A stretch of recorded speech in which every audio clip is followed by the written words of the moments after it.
계속해서 우리 오늘 여호수아서 말씀 가운데 은혜 안으로 들어가십시오라는 제목으로 말씀을 나누겠습니다. 우리는 은혜 없이는 못 삽니다. 은혜 가운데 이끌려 살아가면 어떤 환경 가운데서도 감사와 기쁨이 충만합니다. 근데 심령의 은혜가 떨어지면 그냥 모든 것이 짜증스럽고 그냥 교회에 다니는 것이 억지고 굉장히 형식적으로 나오게 됩니다. 그래서 막 교회 생활에 짜증이 나고 기쁨과 감사가 사라지면 우리가 소위 은혜가 떨어졌구나 그렇게 말한다는 거지요. 우리가 지금까지 성경 창세기부터 살펴보면서 주제를 예수 그리스도를 통한 인류의 구원과 하나님 나라의 회복이라는 주제로 살펴보았습니다. 그런데 엄밀히 말하면 예수 그리스도의 은혜를 통한 인류의 구원과 하나님 나라의 회복입니다. 주님이 십자가에서 인류의 죄를 도말하셨기 때문에 그 은혜로 인해서 인류는 구원받을 수 있고 마귀는 쫓겨가고 예수님이 통치하시는 하나님의 나라가 임할 수 있다는 것입니다. 그래서 오늘 저는 은혜에 대해서 말씀을 나누기로 원합니다. 오늘 여호수아서 20장 도피성에 관한 메시지는 이제 지난주일까지 살펴보았듯이 이렇게 다 영토 분배가 12지파에게 끝났습니다. 그래서 690년 만에 아브라함에게 약속하신 하나님의 언약, 이 가나안 땅을 너에게 주리라 하신 말씀이 영토 분배를 통하여 일단 완료되었습니다. 실제적인 정복은 이제 솔로몬한테, 다윗왕 거의 솔로몬 그때 이제 완성이 됩니다. 그런데 하나님께서 이제는 그럼 이 땅에서 어떻게 살아야 하는가에 대해서 이제 말씀하시는데 그 첫 번째 규범이 도피성에 관한 말씀이었습니다. 뭐 여호수아뿐 아니라 민수기, 신명기 다 하나님께서는 첫 번째 사회 규범으로 도피성 제도를 강조하셨습니다. 즉 하나님이 다스리시는 하나님의 나라를 계속해서 우리가 경험하고 누리기 위해서는 도피성이라는 것이 꼭 필요하다는 말씀입니다. 우리 창세기 9장 6절 말씀 보면 피의 보복법이 규정되었습니다. 율법으로. 그래서 다른 사람의 피를 흘리면 그 사람의 피도 흘려야 된다고 말씀하셨는데 부지 중에 실수로 사람을 죽인 자들이 이렇게 또 이 피의 보복법에 의해서 죽임당할 수 있는 위험을 방지하기 위해서 도피성을 세우게 하셨다는 것입니다. 이 도피성은 예수님께 나오는 죄인들을 하나님이 용서하시고 보호하신다는 하나님의 은혜를 잘 설명해 주는 구약의 컨셉입니다. 오늘 저는 이 은혜에 대한 메시지를 언젠가 어떤 그룹에서 제가 나눈 적이 있었습니다. 스테파니 페스트라는 분의 이야기를 소개하면서 나누고자 합니다. In the Case of Grace, In the Case of Grace라는 그 책의 저자 리 스트로벨이 그 스테파니 페스트라는 자매와 인터뷰한 내용이 되겠습니다. 그녀는 1950년 한국 전쟁에 참여했던 미군과 한국 여성 사이에 실수로 태어난 혼혈아였습니다. 그녀의 가장 어렸을 때 기억은 서너 살 때 막 가족끼리 말다툼을 하는 가운데 너가 이제 결정을 내려라라고 막 가족들이 고함 지르는 그것이 이제 제일 어렸을 때 기억입니다. 그래서 얼마 후에 엄마가 막 하룻밤 자기를 안고 울더니 그 다음날 자기를 데리고 기차를 탔습니다. 그리고 옷 몇 가지와 조금 먹을 거 하고 이렇게 챙겨서 선반에 넣어놓고 자기 앞에 무릎을 꿇더니 너 하나도 두려워하지 말라. 이제 이 차에서 사람이 다 내리면 삼촌이 너를 데리러 올 거야. 그렇게 얘기하고는 어머니는 가버렸습니다. 이 아이는 누군가 데리러 오려고 엄마 말을 믿었는데 끝까지 아무도 오지 않았습니다. 이 서너 살짜리의 전쟁 고아는 너무나 비참한 인생으로 이제 치닫게 됩니다. 너무나 무섭고 위험한 것에 내버려졌습니다. 그 가난에 찌들었던 전후에 한국에는 멀씨가 없었고 은혜가 없는 황폐한 세상이었습니다. 아이는 삼촌을 계속 기다렸지만 안 옵니다. 결국 이 아이가 이제 역장에게 쫓김을 받아서 소달구지를 부근에 있는 거, 소달구지 뭔지 아십니까? 예, 거기 발견하고 그 안에 들어가 집더미를 이렇게 채워놓고 꼬마가 이제 거기서 밤을 지샜습니다. 그녀는 엄마를 믿었고 삼촌이 올 거라고 생각했습니다. 그 당시 한국 여성들이 혼혈아를 많이 이렇게 이제 태어나게 했는데 그 아이들을 조롱하는 사회적 배척을 감당할 수 없어서 기차역이나 공공장소에 버리곤 했다고 합니다. 이후 2, 3년간 스테파니는 혼자 힘으로 여기저기 헤매고 뒹굴며 살아갑니다. 과수원 채소밭에서 훔쳐먹기도 하고 메뚜기를 계속 잡아서 깨어 허리춤에 메어 달고 다니며 바짝 마르며 먹고 들쥐도 잡아서 껍질, 귀, 꼬리까지 거의 다 먹었습니다. 겨울이 문제였습니다. 논에서 지푸러기를 보이는 대로 주워다가 그 안에 공처럼 만들고 그 안에서 잠을 잤습니다. 그러나 여전히 추웠죠. 가끔 인정 많은 아주머니들이 자신의 부엌문을 열어주면 그때 아궁이 흙바닥에 웅크리고 앉아 불을 쬐곤 했는데 그것은 꿈에도 그리는 순간이라고 합니다. 아이들은 그녀를 혼혈아, 지저분한 튀기로 놀렸습니다. 저는 사람들이 제 몸에 아무 짓이나 해도 되는 줄 알았습니다. 나는 사람이 아니었습니다. 쓸모없고 더럽고 부정했습니다. 이름도 없고 정체성도 없고 가족도 미래도 희망도 없는 삶. 날이 갈수록 자신이 싫어졌습니다. 이렇게 고백합니다. 그녀는 노숙하는 아이들을 따라다닌 적이 몇 번 있는데 그 아이들은 어떤 때는 끼워주다 어떤 때는 나쁜 짓을 했습니다. 그래서 경계심이 많아졌습니다. 그래도 사람들과 함께 있기를 원해서 너는 나하고 친구야, 너도 우리랑 한패야 이렇게 말해줄 사람을 늘 찾았습니다. 처음에 몇 주 동안은 엄마를 찾으며 울었습니다. 늘 엄마한테 돌아갈 길을 찾으려 했습니다. 산 하나만 더 넘으면, 모퉁이 하나만 더 돌면 엄마가 있을 것 같았습니다. 멀리서 마을이 보이면 저게 우리 동네다 싶어 달려갑니다. 하지만 언제나 우리 동네가 아니었습니다. 죽을 뻔한 고비가 몇 번 있었지만 그때마다 천사 같은 사람들의 도움으로 살아납니다. 이렇게 갖은 고생을 하며 살아남아 대전으로 흘러가게 되었습니다. 거기서 어떤 청년이 다가와 지낼 곳이 필요한가 하더니 따라오라 하였습니다. 고아 수백 명이 모여 있는 곳, 처음 며칠간은 아주 좋았습니다. 담요도 이제 음식도 주었습니다. 모닥불도 피웠고 잠도 자고 다른 아이들과 나란히 누워서 자기도 했습니다. 그런데 며칠이 지나자 이 7살짜리 아이는 이 소녀는 그들의 놀이개가 되기 시작했습니다. 여러 사람이 어뷰즈를 했습니다. 그녀는 누구나 다 이런 일을 겪어야 하나 보다 생각했습니다. 사람이 가족을 얻으려면 다 그렇게 하는가 보다 생각했습니다. 그게 얼마나 끔찍한 짓인지 미처 몰랐습니다. 그런 세월을 보내다 콜레라에 걸려 몹시 아프고 정신 착란을 일으키다 결국 거기를 도망쳤습니다. 거리에서 음식을 훔치다가 농백에 걸려 강도 하수구 쥐소굴에 그녀를 던져 넣었습니다.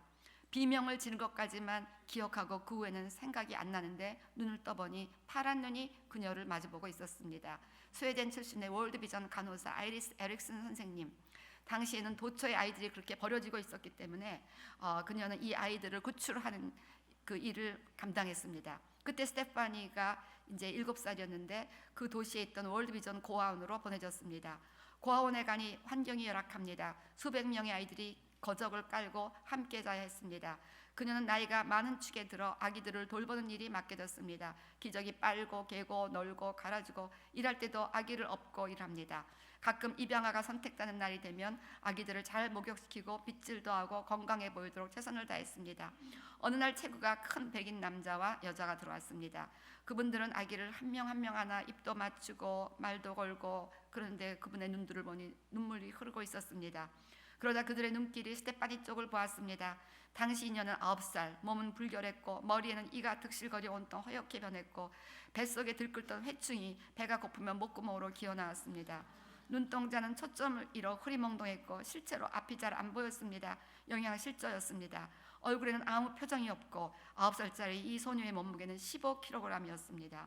온몸에는 종기투성이, 얼굴은 흉터투성인 그녀였습니다. 이런 그녀에게 그 백인은 다가와 그녀의 눈을 똑바로 바라보고 큰 손을 내밀어 그녀의 얼굴을 쓰다듬었습니다. 아무것도 내볼 게 없는 이 한 아이를 열망에 찬 아버지가 아무런 조건 없이 감싸 안는 순간입니다. 아이는 무언가를 성취하지도 칭찬받을 만한 일을 아무것도 안 했지만 그저 그 상처투성이 가녀리고 연약한 존재일 뿐이었지만 이제 이 그녀를 사랑하기로 이 백인 부부는 결심을 한 것입니다. 그런데 차마 믿지 못할 일이 그 순간 일어났습니다. 그녀는 말합니다. 얼굴에 닿은 손의 감촉이 정말 좋았어요. 그런데 그 전에 그렇게 따뜻하게 대해주었던 사람이 없었기 때문에 저는 이럴 때 어떻게 반응해야 할지를 몰랐습니다. 어이없게도 손을 뿌리치고 그분의 눈을 들여다보며 침을 뱉었습니다. 2번이나 그리고는 달아나 옷장에 숨었습니다. 그런데 그 부부는 믿기지 않게도 다음날 다시 그 고아원을 찾아왔고 우리는 이 아이를 입양하기 원합니다. 이렇게 선언했습니다. 그들은 미국에서 그때 막 한국에 도착했던 선교사 부부였습니다. 스테파니는 입양의 의미를 몰라서 자신이 그 집에 식모가 되는 줄 알았습니다. 열심히 일하며 빚을 갚아야 한다고 생각했습니다. 식모가 된다는 것 외에는 그 상황을 이해할 수 없었습니다. 이 부부는 새로 생긴 딸에게 스테파니란 이름을 붙여주고 그들의 집으로 데리고 갔습니다. 집에는 냉장고, 수세식 변기, 침대, 그때 처음 보았습니다. 부자만 먹는 달걀도 있었습니다. 두 분은 그녀를 깨끗이 씻겼고 건강해지라고 약도 먹이고 때마다 식사를 먹여주고 밤에는 잠자리에 뉘어주고 새 옷을 사주고 일은 시키지 않았습니다. 몇 달 동안 이 사람들이 왜 이러는지 궁금했지만 두려워서 말을 꺼내지는 못했습니다. 마을에 나가면 그때까지 그녀는 튀기라고 늘 놀림받았는데 이제부터 사람들은 마치 그녀가 대단한 존재인 것처럼 공주 취급을 받았습니다. 그러던 어느 날 여자아이가 그녀에게서 너에게서 미국 사람 냄새가 난다고 했습니다. 치즈 냄새였던 것입니다. 스테파니는 말했습니다. 난 미국 사람 아니야. 그런데 이 미국 사람들 정말 웃긴다. 아이도 나한테 일을 안 시켜. 정말 잘해준다니까. 그때 동네 아이가 놀란 표정으로 말합니다. 스테파니, 내가 그 집의 딸인 줄 너 모르니? 그때까지 한 번도 그렇게 생각한 적이 없었기에. 뭐라고? 내가 딸이라고? 아니야, 난 그 집의 딸이 아니야. 그랬더니 그 아이가 넌 그 집의 딸이야. 넌 그 집의 딸이라고. 정말 충격이었습니다. 돌아서서 언덕 위 집으로 달려가면서 이런 생각을 했습니다. 난 이 집의 딸이다. 딸이다. 딸이다. 아, 그래서 나를 이렇게 대했구나. 그래서 아무도 나를 때리지 않았구나. 나는 이 집의 딸이다. 나는 집 안에 들어가 의자에 앉아있던 엄마에게 한국말로 외쳤습니다. 나는 엄마의 딸이에요. 엄마가 통역을 통해 그 말을 듣더니 그 눈에서 눈물이 주르르 흘러내렸습니다. 엄마는 고개를 끄덕이며 말합니다. 그래 스테파니, 너는 내 딸이야. 리스트로벨과 스테파니가 인터뷰를 할 때 그때까지는 그녀가 겪은 상상을 초월한 학대와 고생, 유기와 거부, 고통에 대해서 그녀가 스스로 말했는데 자신이 그들의 딸임을 깨달았을 때 기분이 어떠했는가 하는 질문에 스테파니가 답을 못했습니다. 그건 말로 다 표현할 수 없어요. 말로는 도저히 안 돼요. 리스테벌이 이렇게 해석했습니다. 때로 인간의 언어로는 은혜를 담아낼 수가 없다. 그리고 그녀는 양부모를 따라 예수를 믿고 세례를 받고 하나님의 딸로 거듭나게 되고 무수한 상처가 서서히 치유되고 무슨 축제에서 그때 여왕으로 선출되기도 하는 등 아름다운 여성으로 자라나게 됩니다. 그 양부모는 학대와 굶주림과 상상을 초월한 고생으로부터 일관된 스테파니의 인생에 놀라운 피난처가 되어준 것입니다. 그 양부모 밑에서 그녀는 보호받았고 공급받았고 회복되었고 사랑받았고 평강을 누리게 된 것입니다. 예수님은 바로 우리 고통받는 인생에게 이렇게 가장 놀라운 피난처가 되어주시기 위해서 이 땅에 오셨습니다. 예수님은 죄와 저주에 눌려 신음하는 인류에게 이러한 피난처가 되시기 위해서 그 죄를 도말하시고자 십자가에 못 박히셨다는 것입니다. 우리 모든 인류는 이러한 피난처를 필요로 합니다. 우리 오늘 본문 여호수아서 20장 9절 말씀 보니까 이는 곧 이스라엘 모든 자손과 그들 중에 거류하는 거류민을 위하여 선정된 성읍들로서, 즉 이 도피성은 이스라엘 모든 자손 또 그들 중에 거류하는 모든 나그네들을 위한 도피성으로 모든 인류, 이방인이건 이스라엘이건 이 피난처 대신 메시아 예수님이 필요하다는 그런 말씀이 되겠습니다. 우리 지도를 보면 알 수 있겠지만 7절, 8절에 기록된 그 지명들을 따라 지도를 그려보면은 이렇게 그 6곳이 요단 동편과 요단 서편에 있습니다. 즉 가나안 전역에 골고루 있어서 가나안 어디에 살아도 30km 정도만 달리면 그곳에 도착해서 부지중에 살인한 자가 죽음을 면하고 그곳에서 보호받을 수 있었다는 것입니다. 마찬가지로 우리 인간은 누구나 다 이렇게 우리를 피신할 수 있는 그런 도피처, 피난처이신 예수님을 필요로 한다는 것입니다. 우리들은 마찬가지로 죄 가운데 죽을 수뿐이 없는 인생이었습니다. 죄의 삭은 사망이라고 했습니다. 우리는 죄악 가운데 출생한 원죄를 가지고 태어났습니다. 그래서 우리는 태어나자마자부터 죄인이라는 것이 우리의 그 인간의 기본적인 모습입니다. 그래서 인간은 원죄를 가지고 태어나서 이렇게 죄 가운데 신음하고 죄가 있으니까 사단이 공격을 하고 그리고 저주 가운데 살아가면서 그러다 결국은 지옥으로 가는 이런 악순환을 끊임없이 하게 되었습니다. 우리 로마서 3장 10절 말씀처럼 의인은 없나니 하나도 없다고 했습니다. 이사야 51장 5절 말씀처럼 내가 죄악 중에 출생하였으며 모친이 죄 중에 나를 잉태하였나이다. 이래여 이 원죄 가운데 태어난 인간은 계속해서 이 땅에서 죄의 노예가 되고 죄의 권세 아래 살고 죄의 결과로 고통을 당하며 이렇게 죄와 사단과 저주의 악순환으로 고통받다가 결국은 지옥으로 가는 이런 악순환을 헤어날 길이 없었습니다. 오늘 그 스테파니는 자기 부모의 죄로 인해서 이 어린애가 아무것도 모르는 새 그렇게 엄청난 사단의 공격과 그 모든 그야말로 저주 가운데 신음하는 고통스러운 인생을 살아갔다는 것입니다. 모든 인류들이 정도의 차이는 있겠지만 그같이 고통을 당할 수뿐이 없는 죄의 악순환의 그 연속이었는데 결국 예수님께서는 이 죄의 악순환을 끊어버리기 위해서 죄값을 치르시고 십자가에서 2000년 전에 그렇게 피를 흘리시고 속죄양으로 돌아가시고 3일 만에 부활하셨습니다. 그래서 죄의 문제가 해결됨으로 말미암아 예수를 믿는 자들에게는 새로운 사이클이 형성이 됩니다. 은혜의 사이클입니다. 이 은혜의 사이클은 이제 하나님의 은혜, 하나님의 사랑, 하나님의 자녀, 하나님의 천국, 그래서 은혜, 자녀, 사랑, 천국 이런 것의 연속입니다. 영혼이 잘된 것 같이 범사가 잘되고 강건하기를 기원하는 하나님의 뜻이 우리 가운데 풀어지게 됩니다. 이런 은혜의 사이클을 우리에게 새로운 인생, 새로운 은혜의 인생으로 우리를 이끌어 주시기 위해서 예수님은 십자가에서 처형되셨던 것입니다. 예수님만이 이 죄악의 무서운 사이클을 끊어 주실 수가 있습니다. 예수님만이 죄악 가운데 태어나 죄 가운데 져서 살던 인생에 피할 수 있는 유일한 도피성인 것을 믿게 되시기를 주임으로 축원합니다. 에베소서 4장 12절 말씀처럼 내가 사도행전 4장 12절 말씀처럼 다른 이로서는 구원을 받을 수 없나니 천하 사람 중에 구원을 받을 만한 다른 이름을 우리에게 주신 일이 없음이라. 다른 이름으로는 구원을 받을 수가 없습니다. 다른 이름은 우리의 피난처가 될 수가 없다는 것입니다. 오직 예수 그리스도만이 우리를 죄악 중에서 구원하시고 은혜의 사이클로 이끌어 주시는 유일한 도피성이 되십니다. 그래서 예수님은 모든 인생들을 초청하십니다. 모든 인생은, 예수님을 모르는 모든 인생들은 죄 때문에 신음하고 있습니다. 태어난 아이부터 시작해서 그 원죄 가운데 신음하고 있습니다. 그래서 아이들이 태어나자마자 자기 동생이 태어나면 애 막 해서 때리고 엄마 오면서 애 꼬집고 막 이러는 거예요. 그 안에 그런 DNA가 있다는 것이죠. 이런 인류를 예수님은 초청하십니다. 마태복음 11장 28절 수고하고 무거운 짐진 자들아 다 내게로 오라 내가 너희를 쉬게 하리라. 예수님은 죄로 인해서 수고하고 무거운 짐을 지고 허덕이고 고통받는 자들을 부르시며 인생의 가장 안전지대로 우리를 초청하고 계시는 것입니다. 우리는 그 피난처에서 마치 스테파니가 양부모의 집에서 보호받고 쉼을 누렸듯이 우리는 보호받고 사단의 추격으로부터 보호받고 그리고 안식을 누리며 천국을 경험할 수가 있다는 것입니다.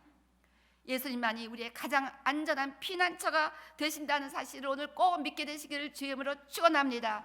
예수님 외에 다른 대안은 없습니다. 예수님 안에 있다면 우리는 누구도 우리를 건드릴 수가 없습니다. 예수님 안에 있을 때 우리는 죄에서 해방되고 저주에서 해방되고 사단은 무장해제를 당하여 한 길로 왔다 7길로 도망가며 지옥을 향하던 인생은 천국을 향하여 유턴을 하게 된다는 것입니다. 하나님의 진노 대신 하나님의 사랑이 부어지며 심판에서 제외되어 우리는 날마다 천국을 누리고 기대하는 복된 삶을 살아갈 수가 있습니다. 이제 우리의 인생의 가장 중요한 일은 예수님의 은혜 안으로 들어가는 것입니다. 시편 34편 8절 말씀처럼 너희는 여호와의 선하심을 맛보아할지어다 그에게 피하는 자는 복이 있도다. 우리는 예수님에게 그때그때 피하는 인생을 살아가야만 된다는 것입니다. 예수님은 구약의 도피성보다 훨씬 완전한 피난처가 되시지요. 도피성은 부지 중에 살인죄를 저지른 죄인들만 들어갈 수가 있었습니다. 그렇지만 예수님은 고의로 죄를 지어도 큰 죄건 작은 죄건 아니 부모의 죄 아니 원죄 어쨌든 자기도 모르는 그런 죄의 영향력 아래서 태어난 그런 모든 인생들을 다 초청하고 예수님 안에 들어가면 보호받을 수가 있다는 것입니다. 고통받는 모든 인생들에게 확실한 피난처가 되신다는 것입니다. 다윗은 사울로부터 쫓기는 그 불안한 인생 위기 가운데 늘 하나님께 달려가 그곳에서 보호를 받았습니다. 시편 18편 1절부터 6절 우리 다 같이 봉독하시겠습니다. 시작. 나의 힘이신 여호와여, 내가 주를 사랑하나이다. 여호와는 나의 반석이시요 나의 요새시요 나를 건지시는 이시요 나의 하나님이시요 내가 그 안에 피할 나의 바위시요 나의 방패시요 나의 구원의 뿌리시요 나의 산성이시로다. 내가 찬송받으실 여호와께 아뢰리니 내 원수들에게서 구원을 얻으리로다. 사망의 줄이 나를 얽고 불의의 창수가 나를 두렵게 하였으며 수월의 줄이 나를 두르고 사망의 올무가 내게 이르렀도다. 내가 환난 중에서 여호와께 아뢰며 나의 하나님께 부르짖었더니 그가 그의 성전에서 내 소리를 들으시며 그의 앞에서 나의 부르짖음이 그의 귀에 들렸도다. 아멘. 예, 우리는 30km까지도 달려갈 필요가 없습니다. 누구든지 주의 이름을 부른 자는 구원을 얻으리로다. 이 땅에서 어떤 이유든지 해서 위기와 두려움이 올 때 주님 저를 도와주세요 하면 주님은 즉시 우리를 도와주십니다. 주님은 즉시 손을 뻗어 우리를 건져 주십니다. 우리가 이 은혜 안으로 들어가야만 한다는 것입니다. 우리 시편 91편 1절에서 7절도 함께 봉독하시겠습니다. 시작. 지존자의 은밀한 곳에 거주하며 전능자의 그늘 아래에 사는 자여, 나는 여호와를 향하여 말하기를 그는 나의 피난처요 나의 요새요 내가 의뢰하는 하나님이라 하리니 이는 그가 너를 새 사냥꾼의 올무에서와 심한 전염병에서 건지실 것이미로다. 그가 너를 그의 깃으로 덮으시리니 내가 그의 날개 아래 피하리로다. 그의 진실함은 방패와 손방패가 되시나니 너는 밤에 찾아오는 공포와 낮에 날아드는 화살과 어두울 때 퍼지는 전염병과 밝을 때 닥쳐오는 재앙을 두려워하지 아니하리로다. 1000명이 내 왼쪽에서 10,000명이 내 오른쪽에서 엎드러지려나 이 재앙이 내게 가까이 하지 못하리로다. 아멘. 하나님께 피하는 자를 하나님 이렇게 안전하게 보호해 주신다는 것입니다. 오늘 이 말씀을 꼭 믿게 되시기를 주님으로 축원합니다. 하나님은 다윗을 보호하셨을 뿐 아니라 다윗을 왕으로까지 인도해 주셨습니다. 스데파니는 부모의 잘못으로 인하여 무자비하게 주어졌던 그 모든 인생에서 당했던 학대와 굶주림과 그 고통 가운데 건짐을 받았을 뿐 아니라 하나님을 경외하는 하나님의 사람들을 부모로 섬기고 그 부모가 제공하는 좋은 집, 좋은 의복, 좋은 음식 먹으며 하나님의 무한한 은혜 안으로 들어오게 되었습니다. 때문에 예수님 피난처 이상이시라는 것입니다. 예수님은 우리를 보호하실 뿐 아니라 우리를 하나님의 아들과 딸로서 입양시켜 주신다는 것입니다. 이제 우리는 은혜의 부요함을 누려야 된다는 것입니다. 스데파니는 자기가 그 양부모의 딸이 아니라 식모라고 생각했어요. 이분들이 나한테 잘해주는데 열심히 일해서 이 빚을 갚아야지. 많은 크리스찬들이 예수를 믿으면서도 예수님, 하나님이 나의 아버지가 아니라 열심히 일해서 하나님 앞에 이 신세를 갚아야지, 이런 멘탈리티를 가지고 교회 생활을 하시는 분들이 많다는 것입니다. 내가 열심히 봉사하지 않으면 하나님이 진노할 거야.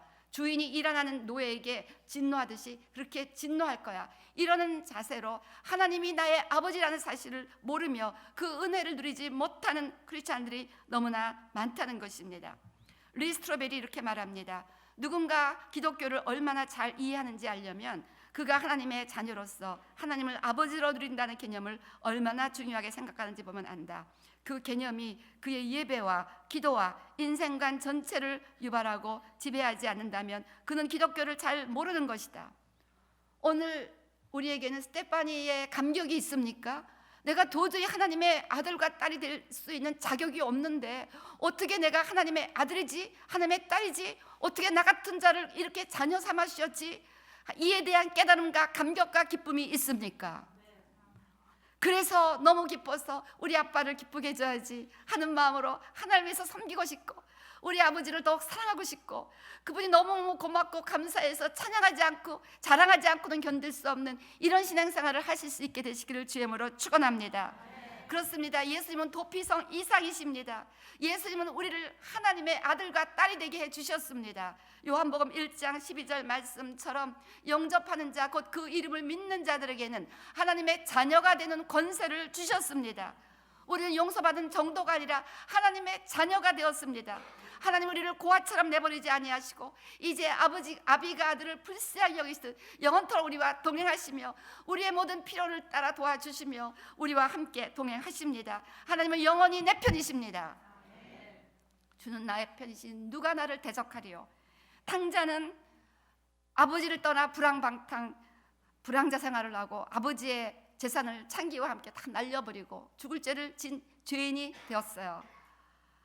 그래서 다 잃어버리고 이제 돼지들 먹는 사료로 연명하다가 생각해보니까 우리 아버지 집에 노예도 이보다는 잘 먹는데 내가 우리 아버지 집에 가서 노예 노릇이라도 해야 되겠다 생각하고 노예 노릇 하려고 아버지 집에 온 거예요. 근데 아버지는 멀리서 아들인 것을 알아보고 달려가서 끌어안고 최고로 좋은 옷을 입히고 손에 가락지를 끼워주며 아버지의 아들인 것을 인정하는 표시입니다.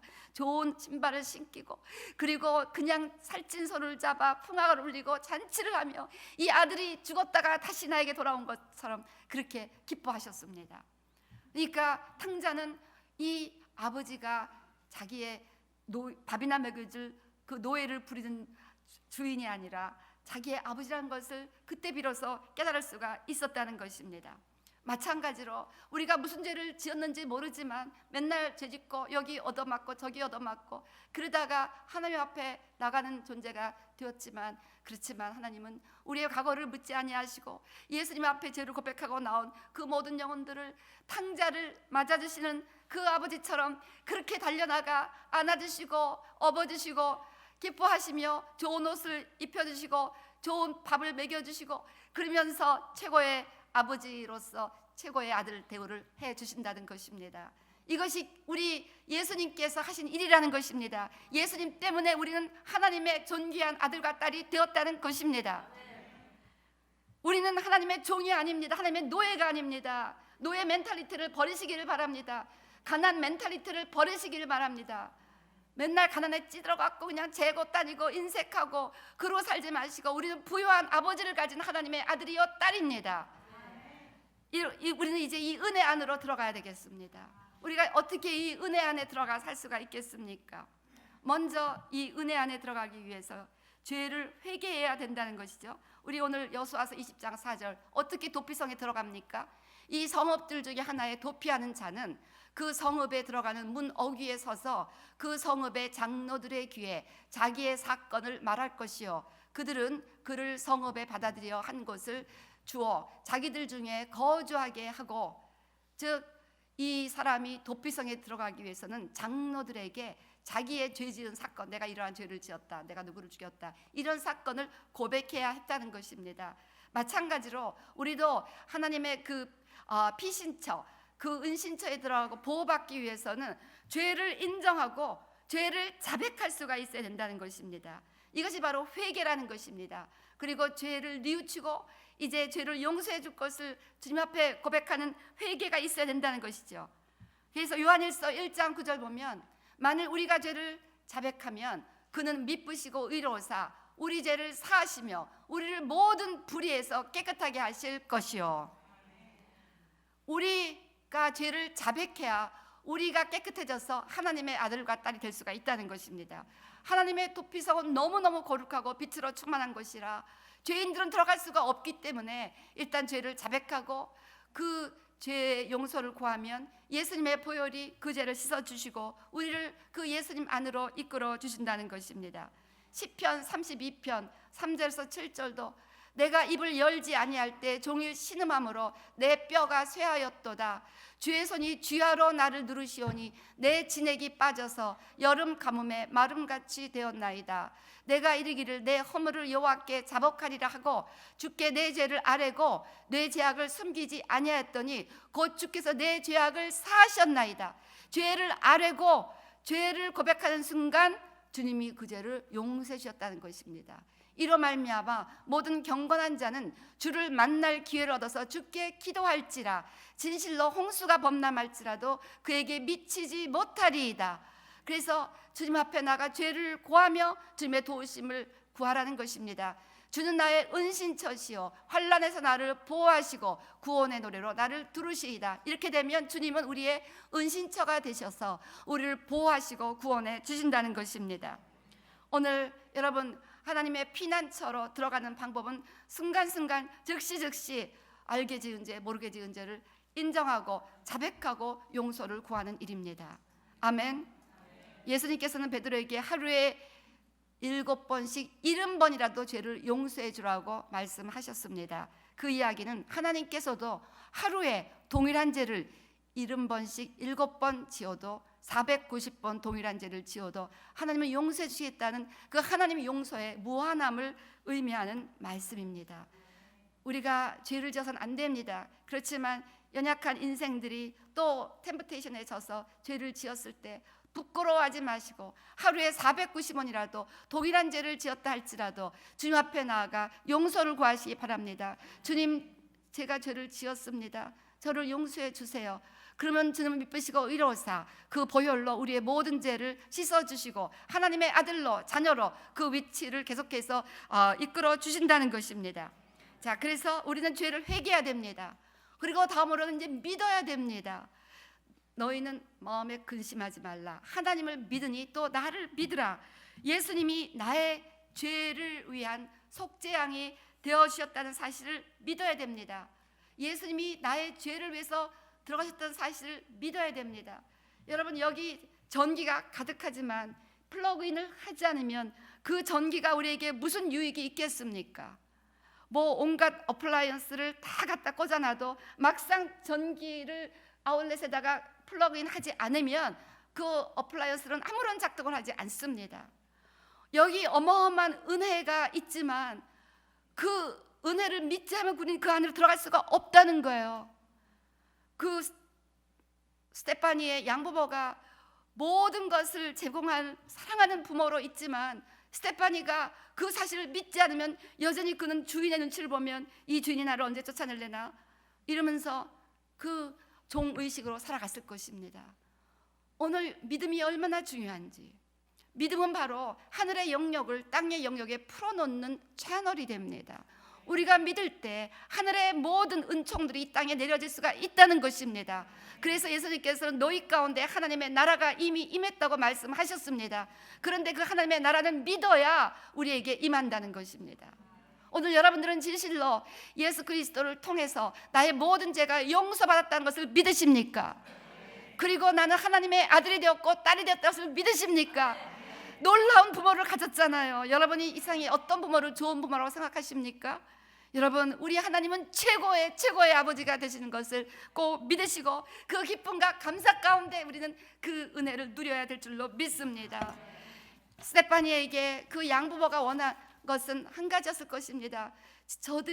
그 아이가 제발 내가 저들의 부모인 것을 좀 믿어줬으면, 그리고 이제는 자기의 딸로서 막 기뻐하고 감사하며 그렇게 밝게 살아주기를 원했을 것입니다. 그치요? 마찬가지로 하나님도 맨날 우리가 두려워하고 떨고 이거 없어서 어떡하지, 저거 없어서 어떡하지, 입에 막 근심 걱정을 달고 살아. 달고 하나님의 자녀라고 하나님 자녀는 아니라고 이해나 되지, 또 하나님은 또 아버지라고 열심히 하나님 아버지 기도는 하면서 맨날 전전긍긍하는 거야. 이거 어떡하지, 저거 어떡하지. 그 하나님이 체면이 뭐가 되겠습니까? 너는 그래 아비를 뭐라고 생각하냐, 그래. 그럴 거 아닙니까? 바꿔 입장을 생각해 보시라고요. 하나님이 원하시는 것은 우리 하나님은 최고입니다. 하나님이 다 해주셨습니다. 합니다. 응답해 주셨습니다. 좀 시간이 걸리지만 하나님이 내 구한 거 다 아시니까 주실 거예요. 할렐루야. 믿고 구한 것은 받은 줄로 믿으라. 아무것도 염려하지 말고 기도하고 구한 것을 감사함으로 아뢰라. 왜 감사하냐고? 하나님 아버지니까, 전능하신 하나님이 내 아버지시니까 다 해주실 거야를 믿기 때문에 나도 모르게 기도하다가 그냥 기도가 감사로 바뀌어버려야 되는 거예요. 예, 이렇게 하나님을 믿으시기를 바랍니다. 그렇게 되기 때문에 데살로니가전서 5장 16절에서 18절 말씀처럼 항상 기뻐하라, 쉬지 말고 기도하라, 범사에 감사라. 이것이 그리스도 예수 안에서 너희 하나님의 자녀된 하나님의 자녀를 향하신 하나님 아버지의 뜻이니라. 하나님 아버지는요, 당신의 자녀들이 막 기뻐하고 행복해하고 감사해하는 것을 가장 원하신다는 거예요. 뭐 하나님 위해서 기가 막힌 헌신을 한다고 인상 쓰고 불평하고 그러면서 있던 것까지 해야 되냐고, 이런 걸 원하시는 것이 아니라 차라리 아무것도 안 하더라도 하나님의 아버지라서 제가 너무 행복해요, 너무 기뻐요, 너무 감사해요, 신났어요, 이러고 살아가는 자녀를 더 원하신다는 거예요. 그래서 이번 사순절 결단이 저의 결단입니다. 그냥 하나님 앞에서 그냥 기뻐하고 하나님 앞에 막 사랑한다고 자꾸만 고백하고 하나님의 은혜를 감사하고 찬양하고 이것만 하면서 하나님의 영광 돌리겠습니다. 저도 가만히 보니까 때로는 너무 피곤하다 뭐 이러면서 주의를 하더라고요. 그래서 이 은혜가 떨어졌나 보다 싶어갖고 회개하면서 하나님, 그냥 하나님 앞에서 기뻐하고 찬양하고 감사하고 더 사랑하는 것, 이것만 해보겠습니다. 이게 저희 사순절 결단입니다. 여러분, 하나님의 자녀로서 하나님 아버지께 정말 영광 돌리고 나신다면 자녀됨을 믿고 누리고 믿음으로 우리 아버지가 다 있어 믿고, 우리 집 강아지도 밥 줄 것은 믿더라고요. 그런데 하나님이 우리의 필요를 안 채우시겠습니까? 악한 자라도 자식에게 좋은 것을 줄 줄 아는데 하물며 천부께서 너에게 구하는 자에게 좋은 것을 주지 않겠느냐. 그러니까 믿는 거예요. 그래서 그냥 하나님 아버지께 감사하고 기도하고 구한 것을 다 받은 것으로 믿고, 그래서 그냥 모든 기도 제목이 그냥 감사로 올라가고, 이러한 하나님을 확실하게 믿을 수 있는 그런 자녀들로 살아가는 것이 은혜 안으로 들어가는 거예요. 은혜 안으로. 자, 은혜 안으로 들어가는 것 어떻게 들어갑니까? 믿으면 되는 겁니다. 최고의 믿음의 표현은 감사와 찬양입니다. 그래서 감사하고 찬양하면 그냥 은혜 안으로 들어가는 거예요. 은혜 안에서. 아멘. 그 다음에 세 번째, 은혜 안에 들어가기 위해서는 어떻게 해야 되는가? 성경은 은혜 안에 계속 머물기 위해서 용서해야 된다는 사실을 강조합니다. 도피성은 레위인들이 거하는 곳에 위치했습니다. 우리 민수기 35장 6절 보세요. 너희가 레위인에게 줄 성읍은 살인자들이 피하게 할 도피성을 6성읍이요 그 외에 42성읍이라. 그러니까 이스라엘 12지파가 다 조금씩 받은 분배 중에서 띄어서 레위인에게 줬잖아요. 그러니까 레위인은 전 가나안에 다 흩어져 살았습니다. 그래서 흩어져 산 곳곳에 6성읍을 도피성하고 레위인들이 관할하게 되었습니다. 자, 왜 이렇게 흩어져 살게 됐는지 그 원인을 창세기 49장 5절에서 7절 이렇게 말씀합니다. 시몬과 레위는 형제여 그들의 칼은 폭력의 도구로다. 내 혼아 그들의 모의에 상관하지 말지어다. 내 영광아 그들의 집회에 참여하지 말지어다. 그들이 그들의 분노대로 사람을 죽이고 그들의 혈기대로 소의 발목 힘줄을 끊었음이로다. 그 노여움이 혹독하니 저주를 받을 것이요 분기가 맹렬하니 저주를 받을 것이라. 내가 그들을 야곱 중에서 나누며 이스라엘 중에서 흩으리로다. 그래서 이 야곱의 이 기도 때문에 이 레위 지파는 이스라엘 중에 흩어 살게 되었다는 것입니다. 자, 레위가 무슨 짓을 한 겁니까? 창세기 34장 보면 야곱의 아들들이 세겜에 거할 때 야곱의 딸 디나가 세겜에 놀러 갔다가 하몰 그 추장의 아들인 하몰에게 강간을 당했습니다. 이 소식을 듣고 야곱의 아들들이 분노를 했습니다. 그리고 같은 어머니에서 난 그 시므이와 레위의 주동으로 그 세겜에 있는 모든 남자들을 죽이는 일을 감행합니다. 할례를 받으면 우리 누나를 준다고 거짓말 해놓고 남자들 다 할례 받게 해놓고 움직이지 못하고 누워있을 때 가서 다 죽여버린 거예요. 그리고 그들의 재물을 뺏고 육축을 빼앗은 사건이 창세기 34장에 기록됩니다. 그러고 났을 때 창세기 35장 5절에 하나님이 이렇게 말씀하십니다. 그들이 떠났으나 하나님이 그 사면 고울들로 크게 두려워하게 하셨으므로 야곱의 아들들을 추격하는 자가 없었더라. 하나님이 여기를 떠나 베델로 가라고 하시면서 그들이 베델을 향해 떠날 때 하나님은 그 야곱의 아들들이 당연히 한 도시의 남자들을 다 죽였으니 그 주변에 있는 이방 국가들이 우리도 죽겠구나 싶어하고 추격 안 하겠습니까? 당연히 추격하고 이 가족 다 죽여버릴 수 있는 거죠. 근데 하나님이 그걸 막으시고 그들을 살리셨다는 것입니다. 엄청난 용서를 받았다는 것입니다. 죽을 수뿐이 없는 그 죄인들을 하나님이 기이한 은혜 가운데 살려주시고 용서해 주셨다는 것입니다. 때문에 너희도 너희 안에 들어온 살인자들을 살려라. 즉 용서받은 자는 용서해야 된다는 원리가 이 도피성의 원리에 포함이 되어 있다는 것입니다. 그래서 이 살인자들이 레위인들이 거하는 그 도피성 구역에 살게 되었습니다. 그래서 이 레위인의 안에 거했다는 것은 용서받은 자는 용서해야 될 의무와 책임이 동시에 주어진다는 사실을 교훈하게 됩니다. 또한 도피성으로 피신한 자는 대제사장이 죽기까지 도피성에 머물다가 대제사장이 죽으면 자유의 몸이 되어 자기 집으로 완전히 회복이 되는 거죠. 돌아갈 수가 있었습니다. 그래서 여호수아서 20장 6절이 그 말씀이죠. 그래서 대제사장이 죽으면 자기 성읍으로 돌아가 자기 집으로 돌아갈지라. 무슨 의미입니까? 우리 민수기 35장 32절 말씀 보면 그 도피성에 피한 자는 대제사장이 죽기 전에는 속전을 받고 그의 땅으로 돌아가 거주하게 하지 말 것이니라. 즉 대제사장의 죽음이 그의 속전이 돼서 그는 자기 땅으로 돌아갈 수가 있다는 것입니다. 예수님께서 우리의 속죄 제물이 되어서 우리의 모든 죄가 드디어 완전하게 용서받아 우리는 죄를 하나도 짓지 않은 사람처럼 살아갈 수 있는 은혜를 허락하셨다는 사실을 의미합니다. 그래서 이 살인한 자가 살인하지 않은 자처럼 완전하게 자유인으로 돌아갈 수 있게 된 것은 대제사장이 자기를 위해 죽었다는 사실을 거기에 의미한다는 것입니다. 자, 그래서 우리가 누군가의 죽음을 통하여 우리가 용서받아 이렇게 많은 죄를 짓고 원죄 가운데 태어났지만 은혜 가운데 자유를 누리고 평강을 누리고 살아갈 수가 있습니다. 때문에 하나님께서는 그 은혜를 기억하기를 원하신다는 것입니다. 예수 그리스도께서 대제사장이 되셔서 우리를 위하여 십자가에 생명을 희생하시고 피를 흘리시고 그 대가로 우리의 모든 죄가 탕감받은 사실이 1만 달란트라면 이 땅에서 어떤 악인이 우리에게 잘못을 한다 해도 그것은 100데나리온에 불과하다 생각하시면서 마태복음 18장 용서의 메시지를 설명하셨습니다. 그래서 마태복음 18장 33절에서 35절 이렇게 말씀합니다. 내가 너를 불쌍히 여긴 것 같이. 그래서 1만 달란트 탕감해 줘갖고 그를 자유케 해주는 그 불쌍히 여김 받은 그 사람이 길 가다가 자기에게 오펜드를 한 사람 100데나리온을 용서하지 못하고 잡아들였을 때 내가 너를 불쌍히 여긴 것 같이 너도 내 동료를 불쌍히 여김이 마땅하지 아니하고 주인이 노하여 그 빚을 다 갚도록 그를 옥졸들에게 넘기니라. 그래서요 옥졸에게 넘겨진다는 거예요. 우리가 용서하지 않으면 우리의 멘탈리티가 우리의 인생이 마치 옥졸에게 붙여진 것처럼 그렇게 답답하고 분노하고 짜증스럽고 자유가 없는 것처럼 맨날 눈만 뜨면 그 사람이 생각이 나는 거예요. 옥졸들에게 붙여진 것처럼 귀신에게 사로잡히는 그런 것처럼 우리의 삶에 피스가 없다는 것입니다. 피난처에서의 그 안식, 그 하나님의 임재 안에서의 그 아버지의 자녀된 기쁨, 감사, 은총, 이 사랑, 이것을 누리지 못한다는 거예요. 옥졸들에게 붙여졌기 때문에 그 사람을 위해서가 아니라 내가 다시 하나님의 은혜 안에 계속 거하기 위해서는 용서해야 한다는 것입니다. 그래서 계속해서 은혜 안에 거하는 비밀은 계속해서 우리를 오펜드하는 자들을 용서해 주는 데 있다는 것입니다.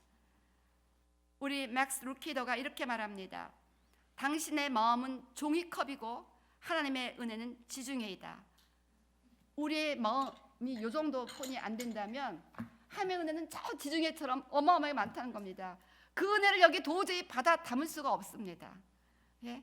그 은혜를 도저히 받아 담을 수 없습니다. 그래서 그러니 부글부글 은혜가 넘치게 하라. 넘쳐 흘러 온통 주변을 적시게 하라. 너희가 거저받았으니 거저주라. 주 예수께서 맡기신 사명은 믿을 수 없을 만큼 후히 베푸시는 하나님의 자비를, 아까 스테파니의 양부모가 스테파니 베풀은 그 자비, 그 안에서도 가장 더럽고 그 정말 이상한 여자애를 자기의 딸 삼은 그것보다 훨씬 큰 죽을 수뿐이 없는 우리 죄인들을 하나님의 딸과 하나님의 아들 만들어둔 하나님의 자비를 내가 만나는 모든 사람에게 알리는 것이다. 주 예수께서 맡긴 사명은 믿을 수 없을 만큼 후히 베푸시는 하나님의 자비를 내가 만나는 모든 사람에게 알리는 것이다. 그것이 예수님을 따르는 모든 사람의 즐거운 사명이다. 누가복음 6장 38절 말씀합니다. 주라 줄 것이니 후이되어 누르고 흔들어 넘치도록 하여 너희에게 안겨주니 너희가 헤아리는 그 헤아림으로 너희도 헤아림을 도로 받을 것이니라. 여러분들이 자비를 많이 베풀면 여러분에게도 풍성한 자비가 주어집니다. 여러분이 자비를 조금 베풀면 여러분에게도 조금 자비가 주어집니다.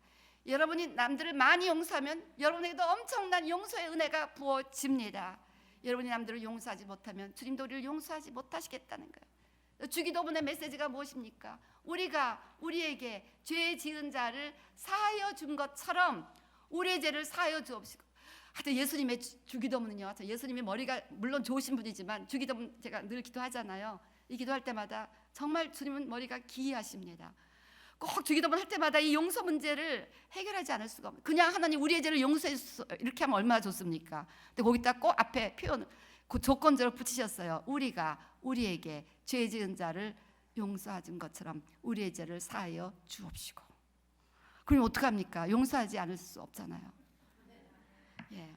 그래서요, 여러분 계속해서 은혜 안에 거하려면은 우리가 계속해서 그냥 하루에도 수없이 그 아까 그 페인트 칠한 사람 막 페인트는 잘못 칠하고 막 3주 동안 남의 집을 메스로 해놓고 차지는 엄청나게 비싸였고 막 너무 화가 나는 거야. 막 당장 막 분을 내고 싶은데 꾹꾹꾹 참고 잘해주고 그랬더니 부하질라 우리에게 올게 그랬다는 거 아닙니까? 그래서요, 여러분 계속 우리는 하나님 앞에 그보다 더 못할 짓을 많이 했어요. 우리가 잊어버려서 그렇죠. 하나님이 다 용서해 주셨잖아요. 그리고 하나님의 왕자와 공주를 만들어 주셨잖아요. 그래서 우리가 막 당당하게 왕권을 누리고 살아가잖아요.